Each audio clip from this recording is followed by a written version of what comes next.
কোরবানিকে কেন্দ্র করে আমাদের একটা কথার ভুল আছে, বলার ভুল আছে। সেটা হলো, আমাদের দেশে প্রচলিত আছে, মোটামুটি আমরা সবাই বলি 2 ভাগে 5 ভাগে বা 5 জন 7 জন মিলে কোরবানি দিয়ে বলে আমরা বলি 5 নামে, 3 নামে, 4 নামে, অমুকের নামে তমুকের নামে কোরবানি দিচ্ছি, এরকম বলে না? এই ছাগলটা কার নামে দিবা? আব্বার নামে দিব। ওইটা কার নামে দিবা? আম্মার নামে দিব, এরকম বলি না আমরা? বা এই গরুটা কয় ভাগে হবে, কয় নামে হবে? বলে 5 নামে হবে, 3 নামে হবে। এই কথাটা বলার ভুল, যদিও বলার ভুল, এখানে বড় কোনো সমস্যা নেই, নিয়ত সাফ আছে। তারপরেও এই ভুলটা আমাদের সংশোধন করা উচিত। এটা বলা উচিত 5 জনের পক্ষ থেকে, 3 জনের পক্ষ থেকে, বা আব্বার পক্ষ থেকে, আম্মার পক্ষ থেকে, এভাবে বলা উচিত।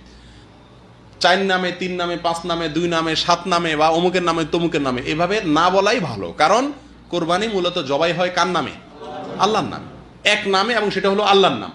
অতএব 4 নাম, 5 নাম, 7 নামে কথাটা কি না, সঠিক না।